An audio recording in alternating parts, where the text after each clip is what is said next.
బ్రహ్మాండం మధ్యలో ప్రకాశించే సూర్యుడు తన ఎండతో ఈ బ్రహ్మాండమంతా వ్యాపించి తన వెలుగుతో వేడిమితో ముల్లోకాలను తప్పింపజేస్తూ ప్రకాశింపజేస్తున్నాడు. అట్టి సూర్యునికి ఉత్తరాయణము, దక్షిణాయనము, విష్ణువత్తు అనే 3 గమనాలు ఉన్నాయి. ఆ గమనం ఉత్తరాయణంలో మెల్లగా, దక్షిణాయనంలో వేగంగా, విష్ణువత్తులో సమానంగా ఉంటుంది. సూర్యుని ఈ 3 గమనాలను అనుసరించి ఆరోపణ, అవరోహణ సమస్థానాలలో రాత్రింబవలు దీర్ఘములుగా, రణ్యములుగా, సమానములుగా మారుతుంటాయి. మేషరాశిలోని, తులరాశిలోని సూర్యుడు సంచరిస్తున్నప్పుడు పగలు రాత్రి సమానంగా ఉంటాయి. వృషభం, మిథునం, కర్కాటం, సింహం, కన్యము 5 రాశుల్లో సంచరించే సమయంలో నెలకు 1 గడియకు 24 నిమిషాల కాల ప్రతికారము, రాత్రి కాలం తగ్గుతూ వస్తుంది, పగలు పెరుగుతూ ఉంటుంది.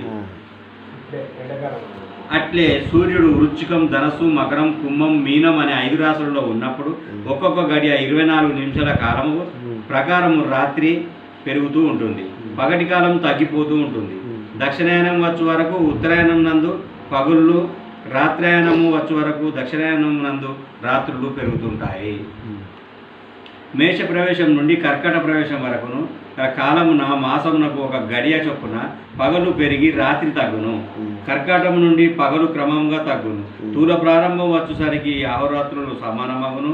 వాటి నుండి మకర ప్రవేశం వరకు రాత్రి పెరుగు, పగలు తగ్గిచుండును. ఇచ్చట రాత్రి కూడా సమానమును 1 గడియ చొప్పున పెరుగును. మకరం నుండి మరలా రాత్రి తగ్గుట ప్రారంభమై మేష ప్రారంభ నాటికి రాత్రి మగలు సమానమగును. దీనిని బట్టి వేద పురాణ ఋషుల మతమున సాయన రాశి చక్రమే తప్ప నేడు కొందరు గుణించు నిరయన రాశి చక్రం లేదని తెలియచున్నది. ఈ విధంగా అహోరాత్రులను ఉత్తరాయణ దక్షిణంలో పెంచుతూ తగ్గిస్తూ ఒక్క దినంలో 9,51,50,00,000 యోజనాల దూరము మానసోత్తర పర్వతం నలువైపులా సూర్యరథం తిరుగుతూ ఉంటుంది. ఈ మానసోత్తర పర్వతమునకు తూర్పున దేవదాని అనే ఇంద్రుని పట్టణము, దక్షిణంలో సమయ అనే యముని పట్టణము, పశ్చిమంలో నిమ్లయోచన అనే వరుని పట్టణము, ఉత్తరంలో విభావరి అనే సోముని పట్టణం ఉన్నాయి. ఈ 4 పట్టణాల్లోనూ సూర్యుడు క్రమంగా ఆయా సమయంలో ఉదయము, మధ్యాహ్నము, అస్తమయము, అర్ధరాత్రము అనే కాలభేదాలను కల్పిస్తూ ఉంటాడు. ఈ ఉదయాదులు ఇక్కడి జీవుల ప్రవృత్తి నివృత్తుల కారణాలు అవుతుంటాయి. సూర్యుడు ఇంద్రనగరం నుండి యమనగరానికి పయనించేటప్పుడు 15 గడియలలో 2,37,75,000 యోజనాలు ఆక్రమించి యమనగరానికి ఇదే విధంగా అక్కడి నుంచి వరుణ సోమనగరాలకు చంద్రాది గ్రహాల్లో నక్షత్రాల్లో సంచరిస్తాడు. 12 ఆకులు, 6 కమ్ములు, 3 కుండలు, నాభి ప్రదేశాలు కలిగి ఏకచక్రంతో కూడి సంవత్సరాత్మకమైన సూర్యుని రథం ఒక మహోత్తర కాలంలో 34,08,000 యోజనాల ప్రయాణం చేస్తుంది.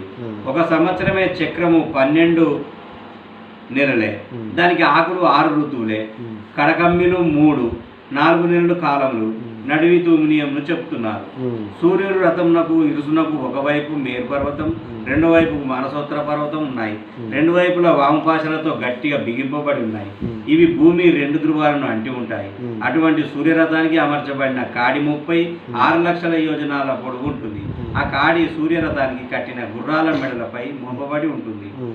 ఆ ఇరుసు నందు అమర్చబడిన 2వ ఇరుసు గలదు. నూనె గానుగా ఇరుసు వంటి దాన్ని పొడవులో 4వ వంతు ఉంటుంది. దానిపై కొన ఈశ్వరునిచే ధ్రువమండలంపై ఉంచబడుతుంది. ఆ రథం యొక్క 36 లక్షల యోజనలు పొడవు, 9 లక్షల యోజనలు వెడల్పు కలిగి ఉంటుంది. దాని కాడి పొడవు 9 లక్షల యోజనములు. ఆ సూర్యరథానికి గాయత్రి, బృహస్పతి, ఉష్ణికి, జగతి, తిష్ణుకు, అనుష్ఠుడు, పక్తి అనబడే 7 ఛందస్సులు గుర్రాలుగా ఉన్నాయి. సూర్యునికి అరుణకు రాధతి అతడు సూర్యుని ముందు భాగంలో కూర్చుండి రథాన్ని నడుపుతుంటాడు. ఆ రథము సూర్యదేవుడు అధిష్ఠించి ప్రయాణం చేస్తుంటాడు.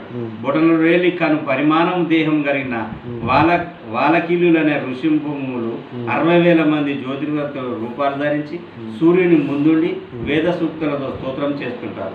ఎందరో మునులు, గంధర్వులు, కిన్నరులు, కింపురుషులు, నాగులు, అప్సరసులు, గరుడులు మొదలైన వారు క్రమం తప్పకుండా సూర్య భగవాన్ని సేవిస్తుంటారు.